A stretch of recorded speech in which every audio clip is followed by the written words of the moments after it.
bihamdillah, kalau tidak dimulai dengan alhamdulillah, fahuwa aqta, amal itu putus, tidak bisa dibawa sebagai bekal menghadap Allah subhanahu wa ta'ala. Maka kita awali dengan alhamdulillahi rabbil alamin. Setiap majelis kalau tidak disebut salawat, maka majelis itu anta najifah, majelis bangkai, majelis busuk dan berbau. Maka kita pun berselawat, Allahumma salli ala Sayyidina Muhammad wa ala ali Sayyidina Muhammad. Santri itu ada 5 kelebihannya. Inilah judul pengajian kita sore ini. Ingat, mudah mengingatnya, 5 kelebihan santri. Kalau ada nanti yang mengatakan kelebihan santri ada 7, berarti ilmunya lebih daripada saya. Kalau ada yang mengatakan kelebihan santri cuma 3, bukan berarti ilmu saya lebih, tapi memang waktu dia tidak cukup panjang. Kelebihan santri yang pertama, doanya makbul. Mana buktinya? Yang tadi kepanasan langsung sejuk. Betul? Berapa tadi yang berdoa? Sampai Cak Imin yang duduk di sebelah saya, itu santri harus kita mundurkan ke belakang karena panas. Walaupun ini puskesmas sudah disiapkan untuk yang pingsan-pingsan, tapi ternyata santri-santri itu doanya makbul. Ada di antara mereka yang berdoa bisirril Fatihah, ya Allah, terbukalah hati mereka yang duduk di bawah atap itu supaya kami dipindahnya. Akhirnya dikabulkan Allah, dibentangkan semua karpet. Masya Allah, ini mukjizat santri. Maka doa santri itu makbul. Mudah-mudahan santri yang ada di sini semua doanya makbul insya Allah. Maka berkumpullah santri-santri pada tanggal 22 bulan Oktober tahun 1945, berkumpul semuanya, berdoa, bermunajat, membangkitkan semangat. Maka lahirlah yang disebut dengan resolusi jihad. Allahu Akbar. Itulah kenapa muncul hari santri tanggal 22 Oktober. Jangan nanti kalau ditanya berapa tanggal hari santri 22 Oktober, kenapa tanggal 22? Memang sudah begitu tertulis, jangan tanya-tanya. Apa hubungan 22 Oktober dengan 10 November? Tidak ada hubungan, kata orang yang tak tahu ceritanya. 10 November adalah hari pahlawan. Itu kronologisnya, pahlawan bangkit semangat jihadnya karena santri yang membangkitkannya. Allahu Akbar. Maka pertemuan santri dari Madura dan Jawa itu dipimpin oleh Hadratus Syekh Hasyim Asy'ari rahimahullah, yang membangkitkan semangat para santri. Semangat itu masih ada sampai hari ini. Buktinya mana? Berkumpul semua santri-santri pada hari yang cerah ini. Betul? Saya selama ceramah baru hari inilah suaranya terlambat sampai ke sana. Biasanya langsung suara itu. Ini yang bisa merasakannya yang sudah tampil di sini aja. Kita ngomong baru nyampe ke sana. Jauh betul, luar biasa. Nah, maka santri-santri masih berdoa. Apakah santri masih berdoa? Kalian doakan 4 pilar MPR tadi. Masih ingat? Pertama, Pancasila. Kedua, tapi PBNU. Pertama Pancasila, kedua Bhinneka Tunggal Ika, ketiga NKRI, keempat Undang-Undang Dasar 1945 itu yang ngomong panglima santri, maka itu yang kita ikuti, betul? Kalau nanti ditanya orang siapa yang memperjuangkan hari santri 22 Oktober itu, itulah dia yang tegak di sini tadi, yang selalu nonton YouTube saya katanya. Tadi kami habis foto, insya Allah di-upload, naik rating saya. Yang selama ini memfitnah-fitnah saya anti kebinekaan, anti NKRI, langsung hilang. Doakan setiap malam kalian tahajud, usolli sunnatat tahajud, bagi yang pakai usolli. Yang nggak pakai usolli, nggak pakai usolli. Allahu Akbar. Lalu habis itu kalian berdoa, ya Allah, jagalah kebinekaan NKRI ini ya Allah, jagalah negeri kami ini ya Allah. Yang bisa pakai bahasa Arab, pakai bahasa Arab. Allahumma dafa'na al-ghala wal waba wal fahsya wal riba wal zina wal munkar. Yang nggak bisa pakai bahasa Jawa. Iko banyak banan akan dimintakan anak patamu alam balaki nang kedua alam babini nang kampek baca repuluh. Sing ora iso ngomong Minang, ngomong Jawa. Iki wis pulang-pulang dino bojo nek orang teko wis ngalur ngidul ngetan piye iki ya Allah. Tak Allah SWT. Santri itu doanya makbul. Kenapa? Karena mereka orang-orang yang berjihad. Man kharaja fi talabil ilmi, siapa yang keluar rumah untuk menuntut ilmu, fa huwa fi sabilillah, maka dia sama seperti orang jihad fi sabilillah hatta yarji'a, sampai dia pulang ke rumah. Makanya kalau mau lama jihad jangan pulang ke rumah.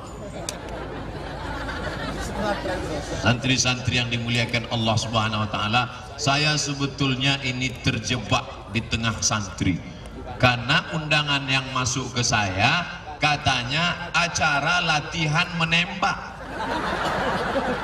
Saya baca di situ tanggal 13 jam 5 sore acara latihan menembak bersama Bapak dan Rem Wirabima.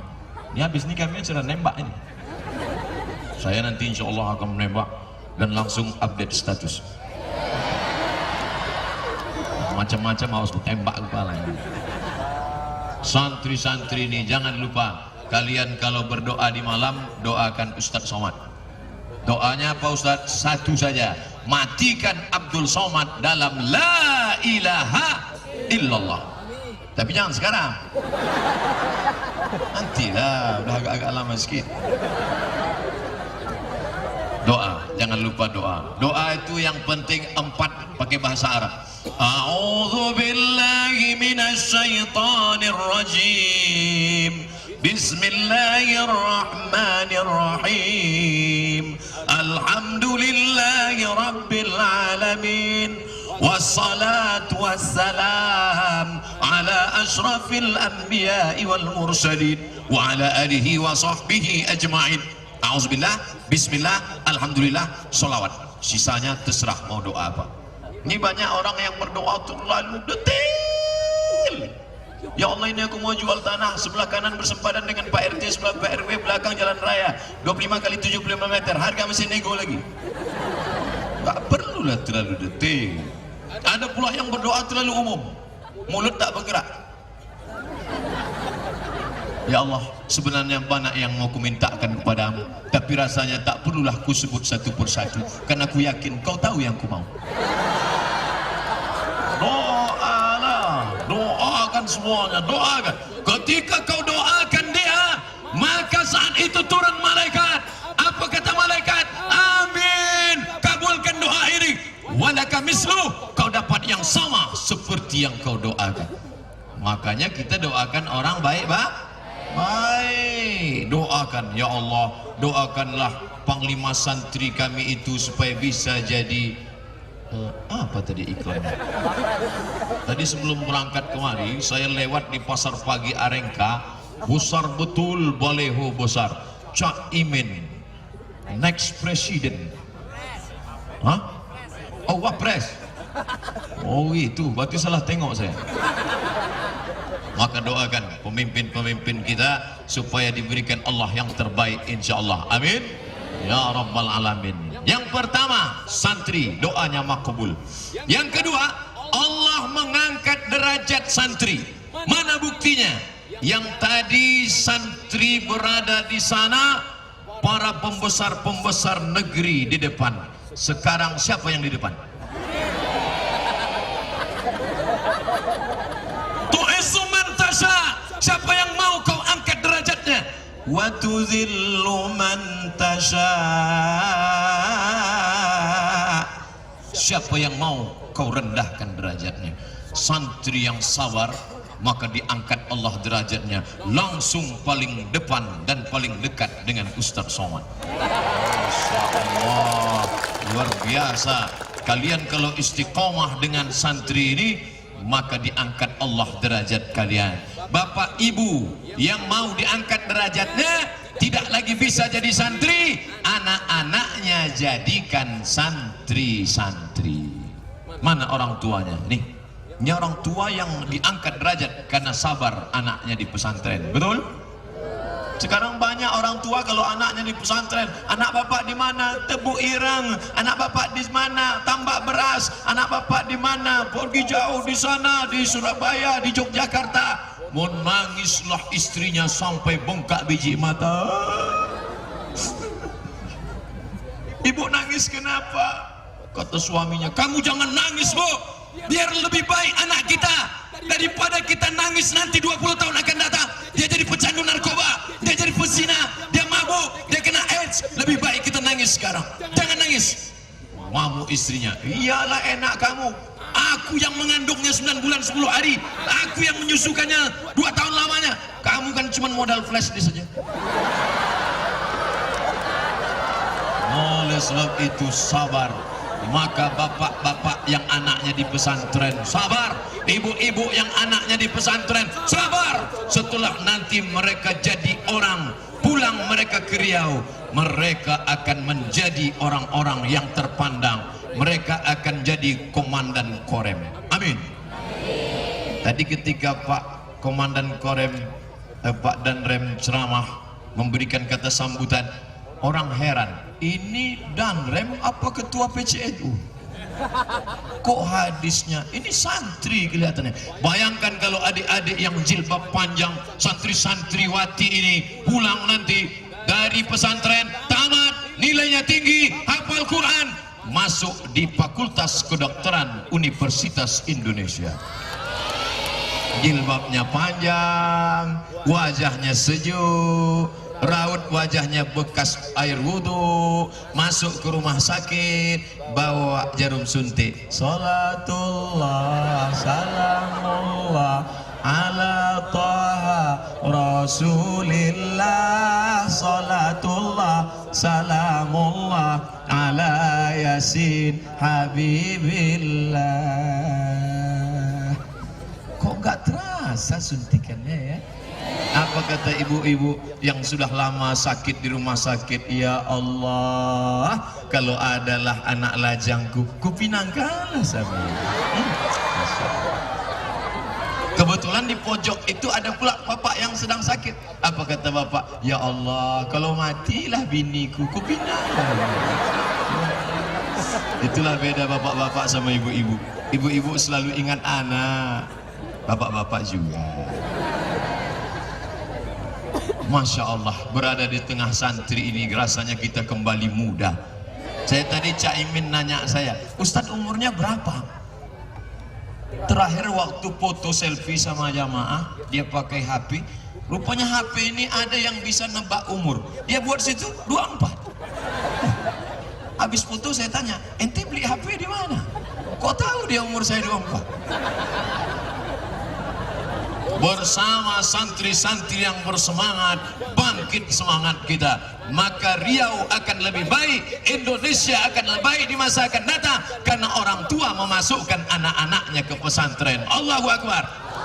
Benteng terakhir kemerdekaan Indonesia melawan Belanda dulu adalah kiai dan pesantren. Sekarang benteng melawan narkoba, benteng melawan kenakalan remaja, benteng yang akan menjaga tidak lain tidak bukan adalah pesantren. pesantren. Yang punya tanah, bangun pondok pesantren. Yang punya kebun sawit, potong sawitnya. Untuk apa? Dirikan pesantren. Pesantren apa namanya? Terserah, saya mana tahu namanya. Mau pesantren sekali layar terkembang surut untuk berpantang, silakan. Masalah uangnya dari mana? Itulah gunanya datang bapak-bapak dari MPR DPR bagian pembiayaan. Buatlah proposal, antarkan ke mereka. Apalagi dekat-dekat pemilu keadaan mudah itu insyaallah. Pesantren ini kan biasanya lagunya lagu nasyid. Lagunya ya dana ya dana, ya dana ya dana, ya dana dana, la la la la la la la. Bapak Ibu yang dimuliakan Allah Subhanahu wa taala, yang punya kekuasaan, yang punya jabatan, bantulah agama Allah dengan apa? Yang punya tanah, berikan tanah. Yang punya kebun sawit, berikan kebun sawit. Nih kebun sawit, no, banyak. Cuma tak berbuah aja salah. Bapak kebun sawitnya berapa hektar? Enggak banyak Pak Ustadz. Berapa hektar? Ya sejauh mata memandang lah. Ibu kebun sawitnya berapa? Enggak banyak Pak Ustadz. Berapa? Ya cukuplah untuk 77 keturunan. Begitu mati, ada orang mati bawa sawit? Mana ada? Tapi yang pernah kau bangunkan pesantren.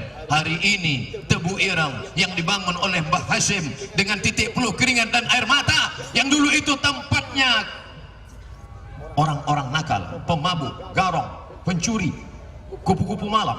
Disitulah tempat jahat. Tapi hari ini orang menuntut ilmu, mengalir pahala ke makam yang sudah meninggal. Mau Bapak Ibu sampai kita mati tapi tetap mengalir pahalanya? Gak yakin saya dari bunyinya. Insya Allah maka wakafkanlah harta kita di jalan Allah. Kelebihan santri yang pertama, doanya makbul. Kelebihan santri yang kedua, derajatnya diangkat Allah. Coba tengok foto itu baik-baik. Siapa yang paling tinggi fotonya? Santri kan? Begitulah Allah mengangkat derajat santri.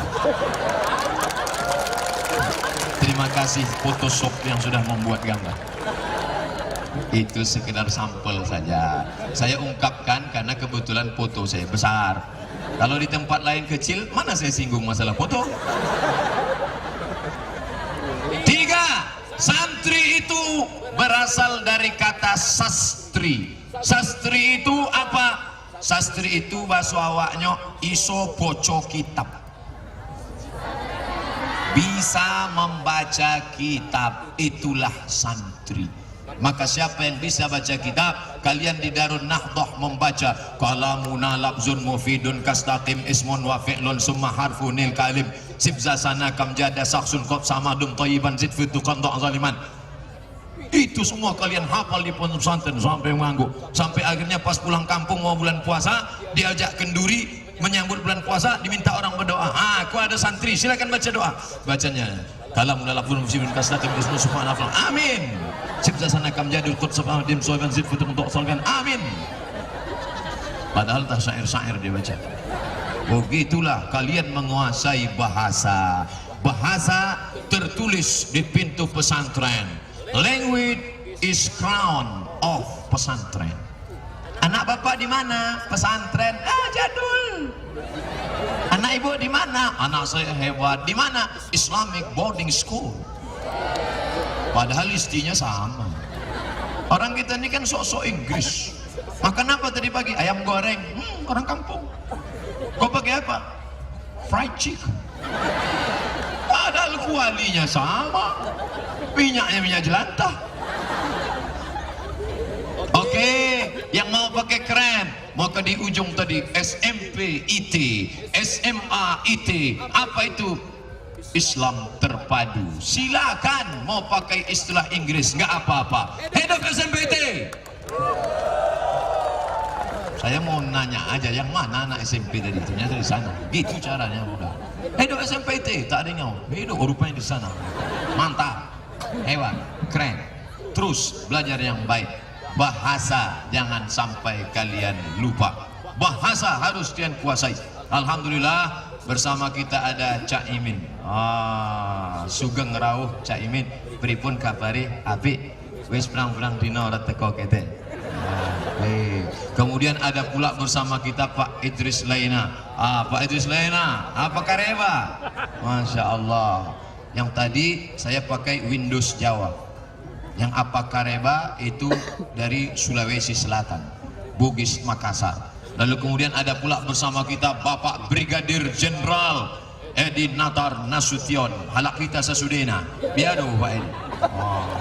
Jadi kalian bahasa itu harus kalian kuasai semua. Bahasa Inggris, TOEFL, Test of English Foreign Language.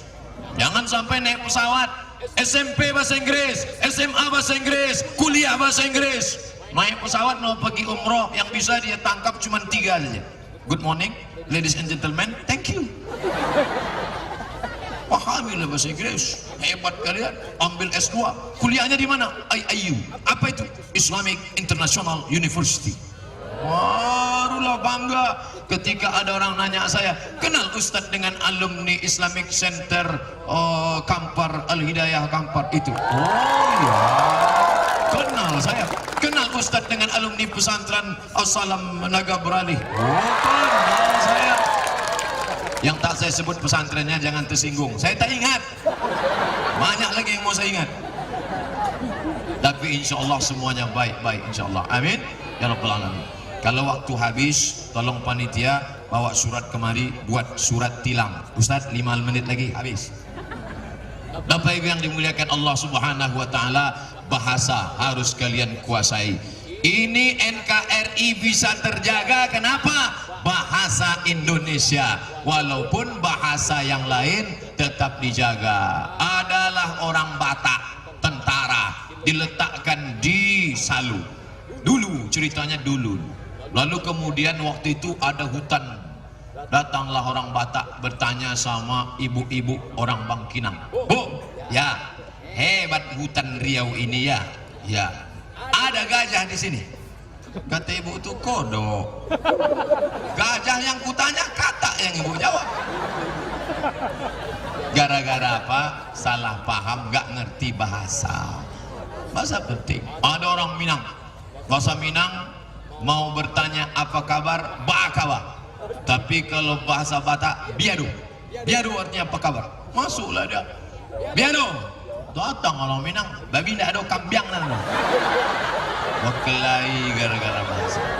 Maka kita jaga 4 pilar ini dengan apa? Persatuan Indonesia. Itu diambil dari ayat Al-Quran. Inna khalaqnakum min zakarin, laki-laki, wa unsa, perempuan. Wa ja'alnakum syu'uban wa qabaila, bersuku-suku, berbangsa-bangsa. Ada Batak, ada Minangkabau, ada Melayu, ada Bugis, ada Makassar, ada Banjar. Semuanya bersatu dalam la ilaha illallah wa ashhadu anna Muhammadan Rasulullah. Itu yang ke. Kalau masih ingat, alhamdulillah. Kalau dia diam aja, pas saya tanya, itu yang keberapa? Terserah Pak Ustadz lah, asal cepat selesai pulang udah. Yang keempat, santri-santri itu levelnya internasional. Level santri internasional. Imam Masjidil Haram meninggal tahun 1916. Namanya Syekh Ahmad Khatib Al-Minkabawi. Minkabawi, Minangkabau. Orang awak dari Ampe Angke Bukit Tinggi, Kabupaten Agam. Imam Masjidil Haram. Tertulis dalam sejarah 1916 meninggal Syekh Ahmad Khatib Al-Minkabawi. Dia punya sahabat namanya Syekh Mahfuz At-Termasi. Termasi dari Tremas, Pacitan, Jawa Tengah. Kitabnya dicetak di Darul Fikri Beirut. Syekh Mahfuz Termasi, Syekh Ahmad Khatib Al-Minkabawi punya sahabat satu lagi. Siapa dia? Syekh Nawawi Al-Bantani. Bantani, Banten. 3 serangkai. Mahfuz At-Termasi, Syekh Ahmad Khatib Al-Minkabawi, Syekh Nawawi Al-Bantani. Mereka bertiga punya murid. Muridnya itu datang dari Jawa Timur, namanya Kiai Haji Hashim Asy'ari. Pulang ke Jombang mendirikan pesantren, itulah pesantren Tebu Ireng. Syekh Ahmad Al-Hatib Al-Minkabawi punya murid datang dari Bukit Tinggi, namanya Sulaiman Ar-Rasuli. Syekh Sulaiman Ar-Rasuli mendirikan pesantren di Canduang, dia dipanggil dengan Inyak Canduang. Syekh Sulaiman Ar-Rasuli punya murid, itulah dia Kiai Haji Bakhtiar Daud, mendirikan pesantren Islamic Center yang sekarang dilanjutkan oleh Buya Abdi, dan tadi rombongan sempat mampir ke sana. Jadi kalian jangan minder, walaupun kalian sarungan, walaupun pakai peci, walaupun pakai koko, tapi kalian adalah level-level internasional. Yang bahasa Inggrisnya belum fasih, belum bisa bahasa Inggris, nanti pergi kalian ke Jawa Timur, di Pare. Di Pare itu bisa kalian bahasa Inggris. Kawan saya mau pergi kuliah di Malaysia, syaratnya TOEFL 550, tapi dia nggak bisa. Akhirnya dia pergi ke Pare, pulang dari Pare 6 bulan, alhamdulillah lancar bahasa Jawa. Bahasa Inggrisnya lancar juga. Bahasa Jawa itu bonus. Pulang nanti kita ke Pekanbaru, pulang kita ke Kampar, lalu kita buatlah apa dia, kampung Arab, kampung Inggris. Yang bisa bahasa Arab, bisa bahasa Inggris. Santri bahasa Arabnya mantap, bahasa Inggrisnya mantap, bahasa Ocu jangan tanya lagi. Bapak Ibu yang dimuliakan Allah Subhanahu wa taala, hadir petang ini bersama kita Bapak Bupati Kabupaten Kampar, yang dalam hal ini diwakili oleh sahabat lama saya, namanya Pak Yusri. Kami sudah lama kenal sejak di Rokan Hulu.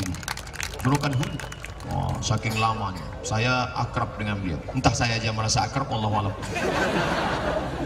Bapak Ibu yang dimuliakan Allah, ini dia yang terakhir, yang kelima. Santri itu punya misi, visi ke depan jelas. Kau mau jadi apa? Ini banyak anak-anak mahasiswa gayanya gontai, santai, macam mau mati. Kau mau jadi apa? Ya terserah yang di atas saja. Apa di atas? Kau mau jadi apa? Jelaskan dari sekarang. Apa misimu? Aku mau jadi tentara. Langsung latihan. Naik katanya. Yonik 132 Bima Sakti berani. Naik ke atas. Yang terjun ke bawah patah. Kau mau jadi apa? Aku mau jadi polisi. Datangi Pak Polisi. Pak, gimana Bapak dulu bisa lulus? Aku mau jadi jaksa. Datang ke Pak Jaksa. Pak, gimana? Aku mau jadi hakim. Pegang-pegang martil dari sekarang. Pak. Apa? Orang tua arahkan anak, anaknya condongnya kemana? Kalau anakmu itu terbang, berarti dia Raja Wali. Siapkan dia terbang sejauh mata memandang, tapi petang dia akan balik ke sarang. Kenapa? Karena sudah dibekali iman dan takwa. Allahu Akbar. Kalau anakmu tak bisa terbang, kau siapkan sangkar supaya dia bisa bertelur. Nah, anakmu itu itik petelur atau Raja Wali terbang? Anak saya manusia Pak Ustaz, tak nyambung, tak jelasnya anaknya mau kemana. Yang terakhir saya bukakan rahasia, saya tak tamat pesantren. Itu makanya andai diberitahu panitia bahwa saya akan ceramah di tengah pesantren, pasti saya minta izin tidak datang. Makanya dibuat undangannya acara menembak, maka saya datang. Ustadz nggak tamat pesantren. Saya pernah di pesantren cuma 1 tahun. Ngantrinya panjang, buka puasa bawa piring, ngantri ngambil ikan. Allahu Akbar, Allahu Akbar. Antri maghrib, baru dapat nasi azan isya. Langsung saya lari dari pesantren. Nama pesantrennya tak boleh disebut, menjaga kode etik jurnalistik. Akhirnya tak tamat saya pesantren, pindah sampai pada kesimpulan saya berhenti sekolah. Menurut saya tak ada gunanya sekolah. Presiden udah ada, menteri udah ada, DPR udah ada. Tanya saya emak saya, kau mau jadi apa? Aku mau jual ikan asin aja. Karena saya tengok tukang jual ikan asin di kampung saya kaya, mobilnya besar, rumahnya besar, bininya besar. Tak ada gunanya sekolah nih. Akhirnya adalah penceramah datang ke kampung kami. Selesai dia ceramah, diundang ke rumah saya makan. Selesai makan, kata pepatah Inggris, no free lunch, tak ada makan siang yang gratis. Ustaz, ya, Ustaz punya sekolah? Punya. Ini anak saya mau pindah, terima tak? Kata Pak Ustaz, biasanya anak yang pindah pasti nakal. Kami tidak menerima orang pindahan. Tolonglah Pak Ustaz, anakku ini sudah lama berhenti sekolah. Ah, betul kan, nak? Tolonglah Pak Ustaz. Akhirnya Ustaz itu pun luluh. Dia mau tengok mana anak yang mau pindah. Ini dia Pak Ustaz, saya pun datang. Ditengoknya dari atas ke bawah. Masih ada sisa-sisa kebaikan. Itulah Ustadz yang menyelamatkan saya. Diterimalah saya di sekolah itu, dan kemudian tamat, kemudian ikut tes ke Mesir. 100 orang se-Indonesia yang lulus. Yang ikut tes beribu-ribu. Pastinya tak tahu saya entah berapa. Pokoknya ramai. Masuklah saya tes. Tes Pancasila, lulus. Pancasila cincai lah. P4 lulus. Bahasa Arab 100 soal. Arab gundul. Makin lama ditengok berkunang-kunang. Habis itu tes baca Quran. Yang ngetes langsung syekh dari Mesir. Jubahnya 2 lapis, di dalam warna putih, di luar warna hijau, jenggotnya panjang, lalu kemudian pakai sorban. Oh, sorban macam ban Vespa. Tanyanya saya, Assalamualaikum. Waalaikumsalam warahmatullahi wabarakatuh. Mas muka, what is your name? Abdus Somad. Saya kalau nyebut nama paling pede, Abdus Somad. Nama saya kan ada dalam Quran. Qul huwallahu ahad, Allahus Somad. Saya Abdus Somad. Kamu hafiz min Al-Quran? Berapa kamu hafal Quran? Banyak orang Arab ini marah dia kalau lama menjawab. Istamir, sambung. Inna Allah la yasta'i an yadriba mathalan ma ba'udatan fama fawqaha. Langsung saya sambung. A'udzu billahi minasy syaithanir rajim. Bismillahirrahmanirrahim. Inna Allah la yasta'i an yadriba mathalan ma ba'udatan fama fawqaha. فأما الذين آمنوا فيعلمون أنه الحق من ربهم وأما الذين كفروا فيقولون ماذا أراد الله بهذا مثلا. Saya tengok dia mengangguk-angguk. Entah apa dia angguknya, Allah alam. Saya lanjutkan. Kebetulan ayat itu pula yang saya hafal. Dulu saya tinggal di asrama dekat dari musola. Kawan saya kalau jadi imam ayatnya Kul huwallahu, kul falak, kul binas. Kul huwallahu. Saya enggak, saya hafal yang dari tengah itu. Makanya banyak anak-anak gadis itu suka kalau saya jadi imam. Lalu kemudian keluarlah pengumuman 100 anak Indonesia yang lulus dapat beasiswa ke Al-Azhar Mesir. Datang kiriman ke rumah di Kabupaten Pelalawan. Saya bacalah 100 anak Indonesia yang dapat beasiswa dari nomor 1 sampai ke bawah. Tak ada nama saya. Saya baca lagi dari awal. Saya baca dari awal pelan-pelan.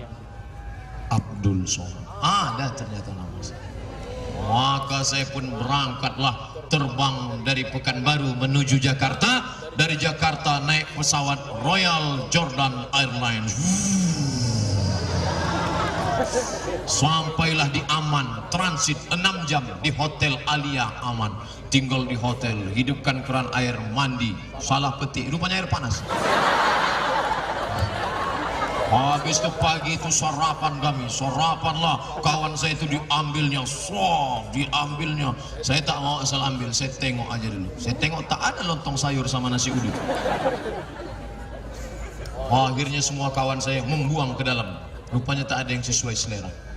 Habis itu kami pun berangkat lagi naik pesawat. Pakai jas, pakai dasi, pakai jaket, pakai kacamata hitam macam mafia-mafia. Masya Allah. Begitu sampai di Kairo, angkat tangan, rupanya musim panas. Berkeringat, berpeluh. Hari pertama dibawa ke Sungai Nil. Masya Allah. Selama ini menengok Sungai Kampar dan Sungai Siak, Sungai Rokan Hulu.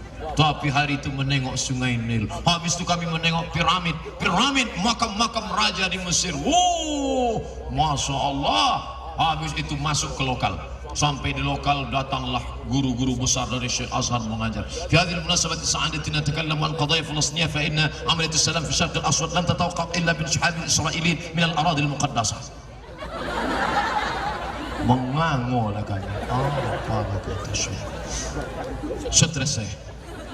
Pulang saya ngadu sama kak kelas namanya Ustadz Fauzan Jamal. Bang, ya aku stres bang. Memang nampak aku tanda-tandanya. Abang dari mana? Gontor. Bahasa Arab mantap, bahasa Inggris mantap. Dari mana? Dari tambak beras. Baca kitab mantap. Ente dari mana? Madrasah aliyah swasta. Mau terjun ke Sungai Nil takut mati. Mau balik kampung malu. Oh, udah kenduri potong ayam. Suntuk saya. Akhirnya saya belajar. Saya selesaikan S1 saya 3 tahun 10 bulan. Dapat saya ijazah LC. Pulang saya membawa ijazah LC. Lagi cemas. Karena S1 tak cukup. Harus S2. Habis itu saya lanjutkan S2 ke Malaysia. Tak selesai. 2 semester. Mengapa tak selesai? Panjang ceritanya. Nanti saya bukakan. Habis itu saya pemburu beasiswa. www.google.com. Beasiswa. Enter. Dapat beasiswa. Saya kirim pas foto, fotokopi paspor, ijazah, transkrip, nilai.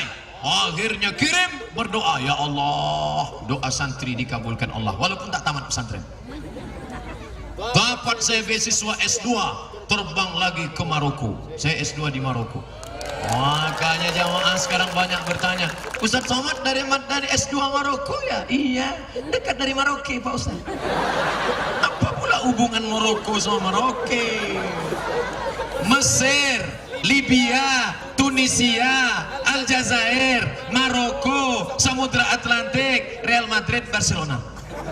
Itu saya kuliah, bukan dekat. Dapat beasiswa dari AMCI. AMCI singkatan dari Agence Marocaine Coopération Internationale.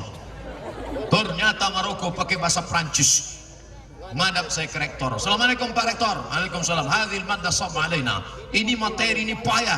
Lenfa di Indonesia. Kita ada gunanya bahasa Prancis Indonesia. Imma anta akhudh hadhil madda wa imma tatla barrah.